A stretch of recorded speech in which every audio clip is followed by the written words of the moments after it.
नमस्कार। आप सभी का एक बार फिर से स्वागत है इस YouTube channel A to Z information में। हमारा आज की चर्चा का विषय रहेगा चैप्टर नंबर 5 विशिष्ट ज्ञान, निजी अनुभव या अवलोकन। चलिए शुरू करते हैं। दौलतमंद बनने की और चौथा कदम। ज्ञान दो प्रकार के होते हैं, पहला सामान्य ज्ञान और दूसरा विशिष्ट ज्ञान। सामान्य ज्ञान चाहे जितना भी अधिक हो, संपत्ति के संग्रहण के मामले में यह बहुत अधिक उपयोगी नहीं होता है। इंसान के पास सामान्य ज्ञान के जितने भी रूप हो सकते हैं, सभी बड़े विश्वविद्यालयों में ये सभी रूप में पाए जाते हैं। अधिकतर प्रोफेसरों के पास बहुत कम धन होता है, ज्ञान देना उनकी विशिष्टता होती है, लेकिन वे इस ज्ञान के संगठन और इसके उपयोग के विशेषज्ञ नहीं होते हैं। ज्ञान धन को आकर्षित नहीं करता है जब तक कि धन को अर्जित करने का लक्ष्य न बनाया जाए तथा इस लक्ष्य को प्राप्त करने के लिए कार्य की व्यवहारिक योजना बनाकर इस ज्ञान को संगठित न किया जाए और बुद्धिमानी पूर्वक इसका उपयोग न किया जाए। इस तथ्य की समझ का अभाव ही वह सबसे बड़ा कारण है जिसकी वजह से अधिकांश लोग इस धारणा में विश्वास रखते हैं कि ज्ञान ही शक्ति है। ऐसा कोई नियम नहीं है। ज्ञान केवल संभावित शक्ति है। यह शक्ति तभी बनती है जब इसे कार्य की निश्चित योजनाओं में संगठित किया जाए और किसी निश्चित लक्ष्य की प्राप्ति के लिए इसका उपयोग किया जाए। शिक्षा के सभी तंत्रों में मिसिंग लिंक यही है कि शैक्षणिक संस्थाएं अपने विद्यार्थियों को यह सिखाने में असफल रहती हैं कि ज्ञान के हासिल हो जाने के बाद वे अपने ज्ञान को संगठित कैसे करें और तथा इसका उपयोग कैसे करें। कई लोग यह मानने की गलती करते हैं कि चूंकि हेनरी फोर्ड बहुत कम समय के लिए स्कूल गए थे, इसलिए उनके पास शिक्षा कम थी। जो लोग यह गलती करते हैं वे दरअसल शिक्षा का सही अर्थ नहीं समझ पाए हैं। एजुकेशन शब्द लैटिन भाषा एज्यूको से बना है, जिसका अर्थ है बाहर लाना या अंदर से विकसित करना। यह जरूरी नहीं है कि वही व्यक्ति शिक्षित हो जिसके पास सामान्य तथा विशिष्ट ज्ञान पर्याप्त मात्रा में हो।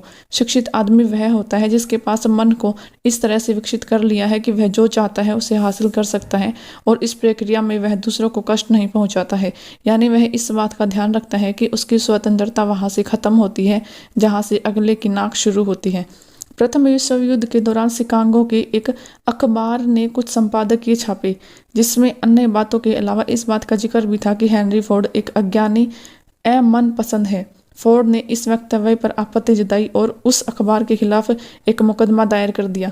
जब मुकदमा कोर्ट में चला तो अखबार के वकीलों ने अपनी बात को सही साबित करने के लिए फोर्ड को गवाही के लिए बुलाया ताकि जूरी के सामने यह साबित किया जा सके कि फोर्ड अज्ञानी है। वकीलों ने फोर्ड से बहुत सवाल किए जिनसे यह साबित हो सके। हालांकि उनके पास कार बनाने का विशिष्ट ज्ञान था, लेकिन बाकी सभी मामलों में उन्हें कतई कोई ज्ञान नहीं था। फोर्ड से कुछ इस तरह के सवाल दागे गए जिससे उन्हें नीचा दिखाया जा सके। बेनेडिक्ट अर्नाल्ड कौन थे और 1776 के विद्रोह से निपटने के लिए ब्रिटेन ने कितने सैनिकों को अमेरिका भेजा था। सारे प्रश्नों को सुनने के बाद अंतिम प्रश्न का फोर्ड ने कुछ इस तरह जवाब दिया। मुझे ब्रिटेन द्वारा भेजे गए सैनिकों की सटीक संख्या तो पता नहीं, परंतु मुझे यह जरूर मालूम है जितने लोग वहां गए थे उनमें से बहुत कम वापस लौटे। अंततः फोर्ड इस तरह के बेहुदा प्रश्नों का जवाब देते देते थक गए और उन्होंने एक अजीब से सवाल का जवाब कटघरे में आगे तरफ झुकते हुए विरोधी वकील की तरफ उंगली दिखाते हुए दिया। आपके द्वारा पूछे गए बेहुदा प्रश्नों का जवाब अगर मैं सचमुच देना चाहूँ तो मेरे ऑफिस की मेज पर कई बटन लगे हुए हैं जिन्हें दबाकर मैं अपनी सहायता के लिए ऐसे आदमियों को बुला सकता हूँ जो उस विषय के प्रकांड विद्वान हैं, जिनसे मैं उस विषय पर जितने प्रश्न पूछूं वे उन सब का सटीक उत्तर दे देंगे। अब क्या आप मुझे बताएंगे कि जब मेरे नज़दीक ऐसे लोग मौजूद हैं जो मेरे हर प्रश्न का उत्तर दे सकते हैं, तो मैं इन प्रश्नों के उत्तर मालूम करने के लिए अपने मन में ढेर सारे सामान्य ज्ञान का अध्ययन क्यों करूं? इस जवाब में निसंदेह दम था। इस जवाब से वकील की हालत खस्ता हो गई। इस जवाब को सुनकर अदालत में बैठे हर व्यक्ति को यह एहसास हो गया कि ऐसा जवाब कोई शिक्षित व्यक्ति ही दे सकता है, कोई अशिक्षित व्यक्ति तो कभी नहीं। मेरी नज़र में हर वह व्यक्ति शिक्षित है जो यह जानता है कि जरूरत के समय उसे इस विषय का ज्ञान कहाँ से मिलेगा और उसे कार्य के रूप में उपयोग कैसे किया जा सकता है।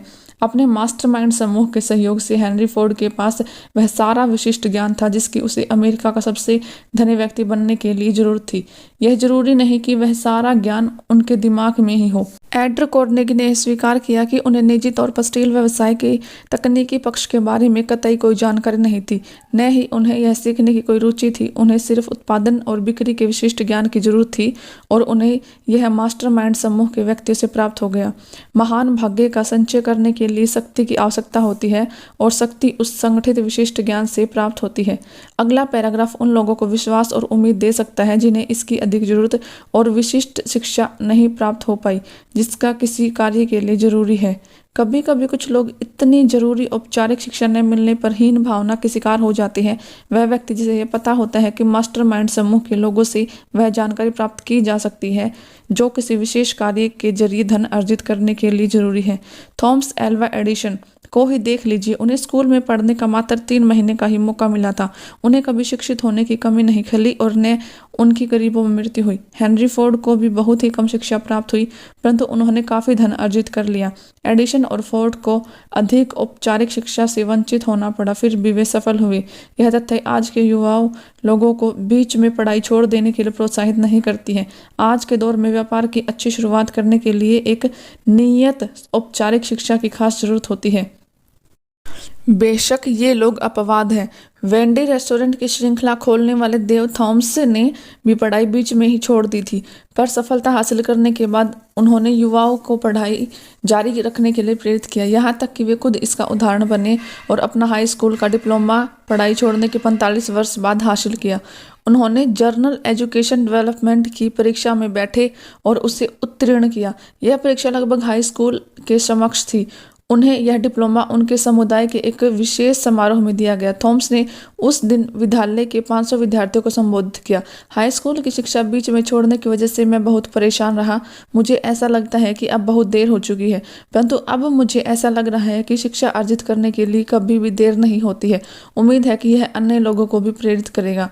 डिप्लोमा हासिल करने के लिए प्रेरणा उन्हें तब मिली जब वे अपने जीवनी डेव्स वे को प्रमोट करने के लिए देश के विभिन्न भागों में कार्यक्रमों में शामिल होते थे। कई शहरों में वे हाई स्कूल पास पत्रकारों से मिलते और बच्चों को अधिक से अधिक शिक्षा प्राप्त करने के लिए प्रेरित करते। पर उन्होंने बताया कि वे हाई स्कूल पास पत्रकार बड़े चालाक होते हैं। वे अक्सर मुझसे पूछते थे जब आप यह कहते हो कि शिक्षा बहुत जरूरी है फिर आपने अपनी पढ़ाई बीच में ही क्यों छोड़ दी? आपकी करनी और कथनी में इतना फ़र्क क्यों है? सच बताऊं मेरे पास कोई जवाब नहीं होता था इसलिए मैंने निर्णय लिया कि मैं हाई स्कूल डिप्लोमा लेकर ही दम लूँगा। अब उनका उद्देश्य उन लोगों को शिक्षा जारी रखने के लिए बढ़ावा देना है जिन्होंने किसी कारणवश बीच में ही पढ़ाई छोड़ दी है क्योंकि शिक्षा हासिल करने के लिए कभी देर नहीं होती है। मैं लोगों को बताता हूँ कि अपनी उतनी पढ़ाई कर ले जितनी आप कर सकते हैं। मैंने पढ़ाई छोड़ने के 45 वर्षों के बाद डिप्लोमा हासिल किया। सच ही तो है शिक्षा हासिल करने के लिए कभी देर नहीं होती। थॉमस ने आगे जोड़ा, अब तक मेरी जिंदगी में प्राप्त उपलब्धियों में सबसे महत्वपूर्ण उपलब्धि है यह जानना जरूरी है कि ज्ञान को कैसे खरीदा जाए। सबसे पहली बात तो यह है कि आप यह जान लें कि आपको किसी विशिष्ट ज्ञान की जरूरत है। साथ ही आपको यह भी पता होना चाहिए कि आप उस ज्ञान से कौन सा लक्ष्य हासिल करना चाहते हैं। बहुत हद तक जीवन में आपका प्रमुख लक्ष्य वह लक्ष्य है जिसके लिए आप काम कर रहे हैं। यह तय करेगा कि आपको किस ज्ञान की आवश्यकता है। इस प्रश्न का जवाब मिलने के बाद आपका अगला कदम यह होगा कि आप वह सही जानकारी हासिल कर ले और इस ज्ञान के विश्वसनीय स्रोतों को खोजें। इनमें से अधिक महत्वपूर्ण है, पहला अपना अनुभव और शिक्षा, दूसरा दूसरों के सहयोग के द्वारा उपलब्ध अनुभव शिक्षा, तीसरा कॉलेज और यूनिवर्सिटी, चौथा सार्वजनिक पुस्तकालय। इंसान ने अब तक जितना ज्ञान हासिल किया है वह सारा ज्ञान पुस्तकों और पीरियोडिक्स के द्वारा हासिल किया जा सकता है। पांचवा विशेष प्रशिक्षण कोर्स, खास तौर पर नाइट स्कूल और होम स्टडी स्कूल्स। जब ज्ञान हासिल किया जाए तो उसके बाद अपने निश्चित लक्ष्य को प्राप्त करने के लिए योजना बनाकर उसे प्रयोग में लाया जाए। फिर यह जाने कि वह विशिष्ट ज्ञान आपको किन विश्वसनीय स्रोतों से मिल सकता है। हर क्षेत्र में सफल लोग अपने प्रमुख लक्ष्य, बिजनेस या प्रोफेशन से संबंधित विशिष्ट ज्ञान हासिल करते ही रहते हैं। यह सिलसिला कभी खत्म नहीं होता। जो लोग सफल नहीं हैं वे आमतौर पर इस गलतफहमी के शिकार होते हैं कि स्कूल की पढ़ाई खत्म होने के बाद सीखने का दौर समाप्त हो जाता है। सच्चाई यह है कि स्कूल की पढ़ाई तो सिर्फ विद्यार्थी का वह रास्ता भर है जिसके द्वारा व्यवहारिक ज्ञान हासिल किया जा सकता है। आज का युग विशिष्टता का युग है। कोलंबिया यूनिवर्सिटी में प्लेसमेंट डायरेक्टर रॉबर्ट पी मूर ने इस सच्चाई को एक अखबार में रेखांकित किया था। कई वर्षों बाद रोजगार देने वाली कंपनी ने सलाहकार ने बताया कि नियोक्ता जो कैंपस में नौकरी के लिए छात्रों को हायर करने जाते हैं वे किसी विशिष्ट क्षेत्र जैसे business management, computer science, mathematics, chemistry जैसे विषयों की पढ़ाई किए होते हैं उन्हें तवज्जो देते हैं, क्योंकि ऐसे व्यक्तियों को बड़ी जल्दी ही उत्पादन में लगाया जा सकता है, बजाय उन विद्यार्थियों के जिन्होंने कला की व्यापक किंतु उत्पादन के लिहाज से अनुपयोगी पढ़ाई की है। कई ऐसे विद्यार्थी होते हैं जिनमें बहुत योग्यता होती है, पर 18 से 20 वर्ष की उम्र में वे निश्चित नहीं होते, जिस वजह से वे किसी विशिष्ट कोर्स को नहीं चुन पाते हैं जिससे उनका करियर बन सके। इनमें से कई लोगों ने ग्रेजुएशन में विविध पढ़ाई करने के बावजूद पोस्ट ग्रेजुएशन में करियर उपयोगी शिक्षा हासिल कर सकते हैं। इस पुस्तक के युवा पाठकों को किसी करियर उपयोगी कोर्स के लिए तब तक नहीं भागना चाहिए जब तक कि वे इसके अवसरों और नुकसान की संपूर्ण जानकारी नहीं हासिल कर लेते हैं। कई यूनिवर्सिटी और कॉलेज इन सभी के बारे में गाइडेंस उपलब्ध कराते हैं जिससे विद्यार्थी अपने लिए सही निर्णय ले सके। अगर ऐसी कोई भी सुविधा उपलब्ध नहीं है तो विद्यार्थी को इन क्षेत्रों के बारे में अधिक से अधिक पढ़ना चाहिए और अधिक से अधिक उन लोगों से बात करनी चाहिए जो इस क्षेत्र में कार्यरत हैं। हर करियर को यूनिवर्सिटी डिग्री की जरूरत नहीं होती। आज के दौर में कुछ अलग तरह के ट्रेनिंग कोर्स भी उपलब्ध हैं। कई यूनिवर्सिटी ने उन लोगों के एजुकेशन प्रोग्राम शुरू किए हैं जिन्हें करियर उपयोगी ज्ञान की जरूरत है। कुछ सर्टिफिकेट प्रोग्राम भी उन लोगों के लिए चलाती हैं जिन्हें अपनी कौशल को अतिरिक्त उपयोगी बनाना होता है। ये कोर्स अधिकांशतः शाम को या फिर सप्ताहांत में दिए जाते हैं जिससे नौकरी पेशा करने वाला व्यक्ति भी शामिल हो सके। होम स्टडी प्रोग्राम को डिस्टेंस लर्निंग प्रोग्राम के नाम से जाना जाता है, जो पत्राचार या फिर इंटरनेट के माध्यम से उपलब्ध होते हैं। इस तरह की शिक्षा का सबसे बड़ा फायदा यह होता है कि आपके पास जब भी वक्त हो आप पढ़ सकते हैं। अगर इस तरह के कोर्स सावधानी से चुने गए तो ये आपको स्पष्टीकरण और अधिक जानकारी के लिए मेल में बहुमूल्य उपयोगी शिक्षा उपलब्ध कराते हैं। इससे कोई फर्क नहीं पड़ता कि आप कहाँ रहते हैं। अगर आपके पास समय का अनुशासन है तो आप इन प्रोग्राम से वह विशिष्ट ज्ञान अर्जित कर उस बर्बाद हुए अवसर की भरपाई कर सकते हैं जो स्कूलिंग के समय पर मुफ्त में उपलब्ध थी। होम स्टडी प्रोग्राम खास कर उन लोगों के लिए है जो सिर्फ स्कूल जाकर नहीं पढ़ सकते और नौकरी करते हुए अतिरिक्त विशिष्ट ज्ञान अर्जित कर सकते हैं। आजकल लगातार बदल रही अर्थव्यवस्था के कारण यह हजारों लोगों के लिए बहुत जरूरी हो गया है कि उनके पास पैसा कमाने के अन्य साधन भी होने चाहिए। ऐसा कब समय आ जाए कि उन्हें नौकरी से हाथ गंवाना पड़ सके और उन्हें नई नौकरी की तलाश करनी पड़ जाए। कभी कभी कोई सामान नहीं बिक रहा होता है तो अच्छा व्यापारी उस सामान को दूसरे प्रोडक्ट के साथ बेच देता है जिसकी अधिक डिमांड होती है। अगर उनकी सर्विस अपेक्षित परिणाम नहीं दे पा रही है तो उन्हें अपने प्लान में बदलाव करने की जरूरत होती है जहां से उन्हें बेहतर परिणाम हासिल हो सके। जिन लोगों ने स्कूलिंग के बाद सीखना छोड़ दिया है वे लोग संपूर्ण जीवन मध्यम वर्गीय जीवन यापन करते हैं। सफलता का द्वार लगातार सीखने के रास्ते से खुलता है। आइए एक विशिष्ट उदाहरण लेते हैं। ग्रोसरी स्टोर के एक सेल्समैन ने अचानक अपने आप को बेरोजगार पाया क्योंकि उसके पास बुक कीपिंग का कुछ अनुभव था, इसलिए उसने अकाउंटिंग का कोर्स किया। उसने अपने आप को बुक कीपिंग और ऑफिस उपकरणों के नवीनतम रूपों से परिचित करवाया और उसने खुद का बिजनेस शुरू करने की दिशा में कदम रखा। उसने अपने काम की शुरुआत उसी ग्रोसर से की जिसके लिए वह पहले काम किया करता था। इसके बाद उसने 100 से अधिक व्यापारियों से कॉन्ट्रैक्ट किया कि वह उनका हिसाब किताब रखेगा और बदले में नाम मात्र का मासिक शुल्क लेगा। उसका विचार इतना व्यवहारिक था कि जल्द ही उसे एक छोटे डिलीवरी ट्रक में एक पोर्टेबल ऑफिस बनाना पड़ा जिसमें आधुनिक बुक कीपिंग वाहनों का एक दस्ता है और उसके पास सहयोगियों का एक बड़ा स्टाफ है जिसके द्वारा वह छोटे व्यापारियों को बहुत कम कीमत में बहुत ज़्यादा और विशिष्ट उम्दा अकाउंटिंग सेवा देता है। विशिष्ट ज्ञान और कल्पना वे तत्व हैं जिनके कारण यह अद्भुत एवं सफल बिजनेसमैन बन पाया। पिछले साल इस बिजनेस के मालिक ने जितना इनकम टैक्स चुकाया वह उस आदमी से 10 गुना था जो उसे तब होती थी जब वह ग्रोसरी की दुकान में सेल्समैन हुआ करता था। इस सफल बिजनेस की शुरुआत सिर्फ एक विचार से हुई। बेरोजगार सेल्समैनों को यह विचार देने के बाद मैं अब एक और विचार देना चाहता हूं जिसमें इससे भी ज़्यादा आमदनी की संभावना है। यह विचार उस सेल्समैन द्वारा सुझाया गया था जिसने सेलिंग छोड़ दी और वह होलसेल स्तर पर बुक कीपिंग के बिजनेस में गया। जब उसकी बेरोजगारी की समस्या के बारे में यह प्लान सुझाया गया तो उसने तुरंत कहा, मुझे विचार पसंद आया परंतु मैं नहीं जानता कि इसे कैश में कैसे बदला जाए। दूसरे शब्दों में उसने शिकायत की कि बुक कीपिंग का ज्ञान हासिल करने के बाद उसे यह मालूम नहीं था कि उसकी मार्केटिंग कैसे की जाए। इसलिए उसने एक और समस्या थी जिसे सुलझाया जाना था। एक युवा महिला टाइपिस्ट की मदद से इसने पूरी कहानी लिखी और एक बहुत आकर्षक पुस्तक तैयार की जिसमें बुक कीपिंग के नए सिस्टम के लाभों का वर्णन किया गया था। सभी पृष्ठों को सुंदरता से टाइप किया गया और एक साधारण स्क्रैप बुक में लगा दिया गया जिसमें नए बिजनेस की कहानी इतने प्रभावी ढंग से कही गई कि इसके मालिक के पास इतने ज़्यादा अकाउंट आ गए कि उन्हें संभालने में उसे बड़ी मशक्कत करनी पड़ी। देश भर में ऐसे हजारों लोग हैं जिन्हें ऐसे मार्केटिंग विशेषज्ञ की सेवाओं की ज़रूरत है जो उनकी व्यक्तिगत सेवाओं की मार्केटिंग कर सके और उनके लिए एक आकर्षक बायोडाटा तैयार कर सके। यहाँ पर जो विचार दिया जा रहा है वह आवश्यकता की उपज था, आपातकालीन परिस्थिति में उठाया गया कदम था, परंतु इससे एक और अधिक लोगों का भला हुआ। वह महिला जिसके दिमाग में यह विचार आया कि उसकी कल्पना शक्ति बहुत पैनी थी, उसने तत्काल समझ लिया कि इस विचार में एक नए प्रोफेशन को शुरू करने की ताकत थी जिसके द्वारा उन हजारों लोगों के सेवा की जा सके जिन्हें व्यक्तिगत सेवाओं की मार्केटिंग करने के लिए प्रैक्टिकल मार्गदर्शन की जरूरत थी।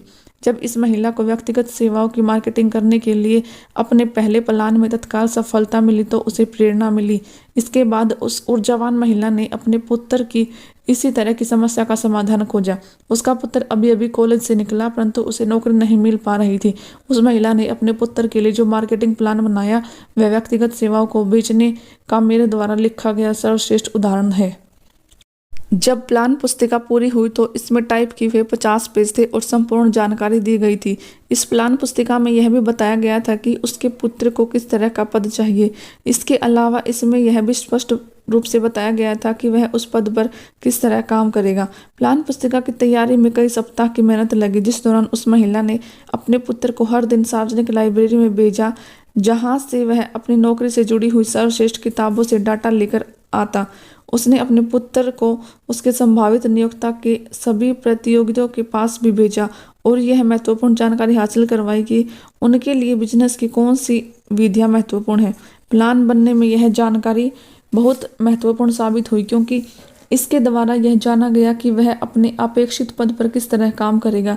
जब प्लान बनकर तैयार हो गया तो इसमें आधा दर्जन से अधिक श्रेष्ठ सुझाव थे जिनके द्वारा संभावित नियोक्ता को लाभ हो सकता था और उसका बिजनेस बेहतर बन सकता था। आपकी इच्छा हो सकती है कि आप पूछे कि नौकरी हासिल करने के लिए इतनी मशक्कत करने की क्या ज़रूरत है। इसका जवाब यह है, किसी काम को अच्छी तरह से करने में थोड़ी मशक्कत हो जाती है तो कोई बुरा नहीं है। उस महिला ने अपने पुत्र के हितों को ध्यान में रखते हुए जो प्लान बनाया उससे पहले इंटरव्यू में वह नौकरी मिल गई जिसके लिए उसने आवेदन किया था और उसे वही वेतन दिया गया जो उसने मांगा था।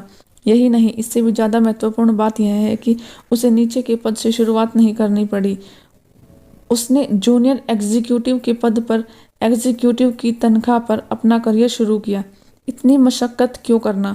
इसलिए क्योंकि अगर इस युवक ने नीचे से शुरू की होती और उसने निरंतर तरक्की की होती तो उसे इतने ऊपर उठने में कम से कम 10 साल का समय लगता, जबकि सुनियोजित प्रस्तुति की वजह से उसे एक ही झटके में वह नौकरी मिल गई।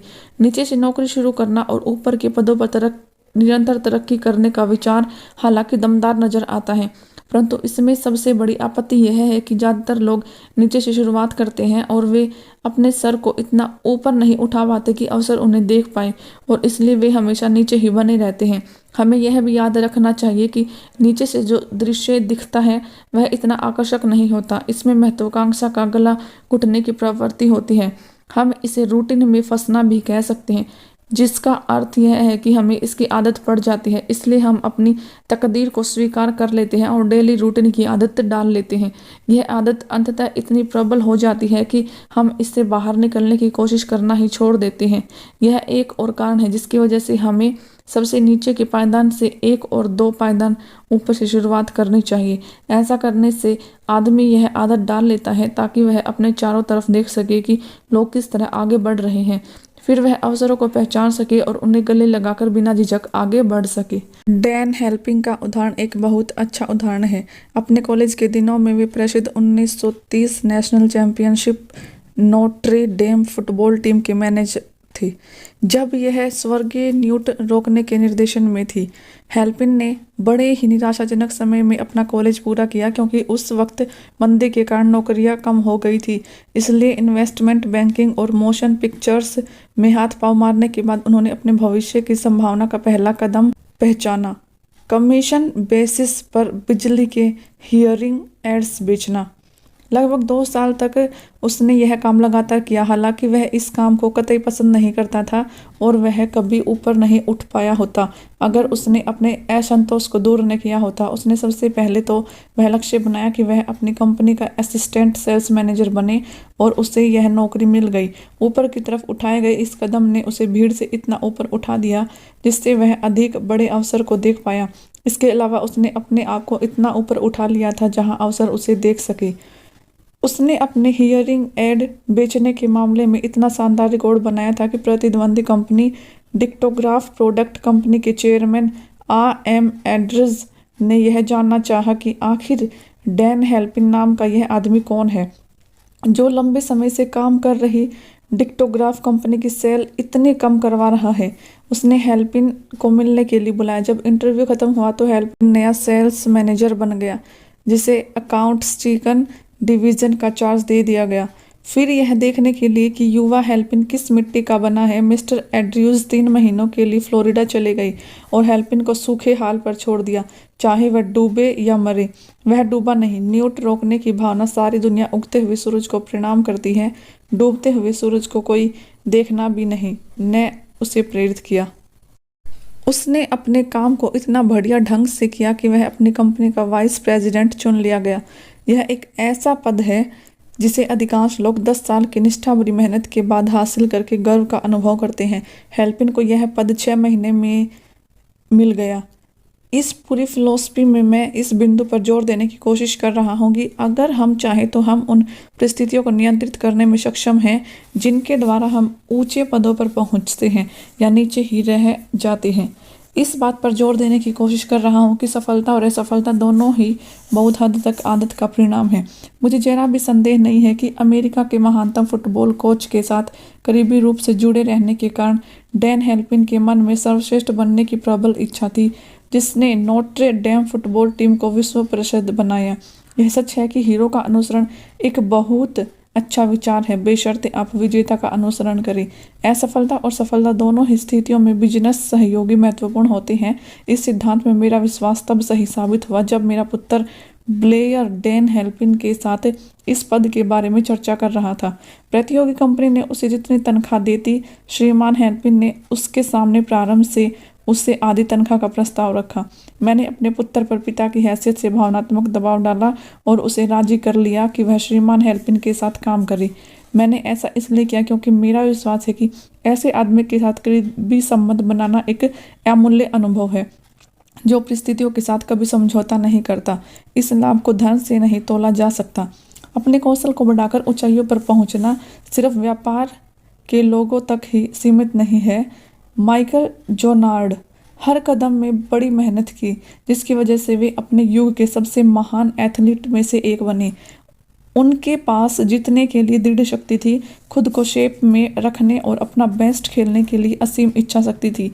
वे दिन प्रतिदिन अपने मानकों को ऊंचा करने और अपने रिकॉर्ड को सुधारने के लिए प्रतिबद्ध थे। जॉर्डन ने बचपन में ही यह तथ्य सीख लिया था। हाई स्कूल में उन्हें टीम से निकाल दिया गया था, पर उनकी टीम में वापस लौटने की प्रतिबद्धता ने उन्हें अधिक अभ्यास करने के लिए प्रेरित किया, जो वे आज भी अनुसरण करते हैं। वे हर कदम को चुनौती की तरह लेते हैं और हर नए वर्ष को उम्मीदों की तरह स्वागत करते हैं। खेल से कुछ वर्ष दूर रहने के पश्चात जब उन्होंने बास्केटबॉल में वापसी की तो उनके आलोचकों ने कहना शुरू कर दिया कि उनका शिखर का वक्त जा चुका है, अब वे धीमे पड़ गए हैं और कोई भी चैंपियनशिप जीत नहीं सकते। उन्होंने इस आलोचना को चुनौती की तरह लिया। वे और अधिक मेहनत करने लगे, हमेशा से अधिक। उन्होंने पर्सनल ट्रेनर के साथ 1 वर्ष का ट्रेनिंग प्रोग्राम प्लान किया, अपने जिम पर और अधिक मेहनत करने लगे। उन्होंने पाया कि जैसे जैसे आप आगे बढ़ते हैं वैसे वैसे शरीर के लक्षण आपको बताने लगते हैं कि शरीर को किस तरह ऐसे शेप में लाया जा सकता है जिससे चैंपियनशिप स्तर पर लगातार खेला जा सके। परिणाम बहुत बढ़िया निकले। जॉर्डन ने अपनी टीम को 1996 और 1997 के चैंपियनशिप में जीत दिलाई और खुद दोनों ही वर्ष मोस्ट वैल्यूएबल प्लेयर का खिताब भी ले गए। माइकल जॉर्डन की दृढ़ता हमें यह सिखाती है कि किस तरह प्रसिद्ध होकर अपने उम्र और अपने आलोचकों से आगे बढ़ा जा सकता है। प्रतिबद्धता सिर्फ पहला कदम है, इसके बाद कठिन परिश्रम, शारीरिक और मानसिक व्यायाम की बहुत जरूरत है जो आपको शिखर पर पहुंचा सकता है। नीचे से शुरू करना ठीक नहीं है। किसी भी आदमी के लिए निचला स्थान बोरियत भरा, भयानक और लाभहीन स्थान है। इसलिए मैंने इस बारे में इतने विस्तार से बताया है कि अगर सही योजना बनाई जाए तो नीचे से शुरू करने को किस तरह रोका जा सकता है। जिस महिला ने अपने बेटे के लिए पर्सनल सर्विस सेल्स प्लान बनाया था, उसे देश भर से लोगों के यह आग्रह मिले कि वह उनके लिए भी इसी तरह का प्लान बना दे। ये सभी लोग उसके सहयोगी थे ताकि उन्हें अपनी व्यक्तिगत नौकरियों के बदले अधिक धन लाभ प्राप्त हो सके। हमें यह नहीं मान लेना चाहिए कि उस महिला की योजना सिर्फ चतुराई भरी सेल्समैनशिप थी, जिसके द्वारा वह उन लोगों को उन्हीं की सेवाओं के बदले में अधिक धन दिलवाती थी जिन्हें वे पहले कम दामों में बेच रहे थे। वह व्यक्तिगत सेवाओं के विक्रेता के अलावा उनके खरीदार का भी ध्यान रखती थी और इसलिए वह इस तरह की योजना बनाती थी जिससे नियोक्ता को उस अतिरिक्त धन के बदले में पूरा मूल्य मिले। अगर आपके पास कल्पना है और अगर आप अपनी व्यक्तिगत सेवाओं के बदले में अधिक लाभदायक विकल्प खोज रहे हैं तो यह सुझाव आपके लिए प्रेरक साबित हो सकता है। इस विचार से इतनी अधिक आमदनी संभव है जो औसत डॉक्टर, वकील या इंजीनियर को भी नहीं होती, जिसने कॉलेज में कई साल तक अपने विषय की शिक्षा हासिल की है। दमदार विचारों की कोई निश्चित कीमत नहीं होती। सारे विचारों के पीछे विशेषज्ञ ज्ञान होता है। दुर्भाग्य से जिन लोगों के पास प्रचुरता में धन नहीं होता, उनके लिए विचारों की तुलना में विशिष्ट ज्ञान अधिक प्रचुर मात्रा में होता है और अधिक आसानी से हासिल किया जा सकता है।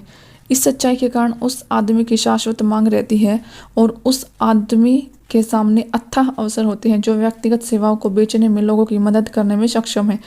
सक्षमता का अर्थ है कल्पना, वह गण जो विशिष्ट ज्ञान को विचारों से जोड़ता है एक ऐसी व्यवस्थित योजना के रूप में जिसका लक्ष्य होता है अधिक धन प्रदान करना।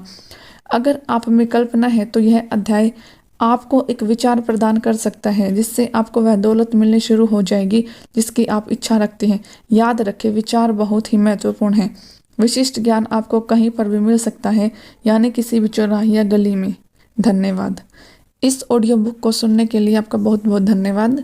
इसी तरह की और ऑडियो बुक पाने के लिए चैनल को सब्सक्राइब कीजिए और बेल आइकन क्लिक करें ताकि आने वाली हर वीडियो का नोटिफिकेशन समय पर मिलता रहे। धन्यवाद।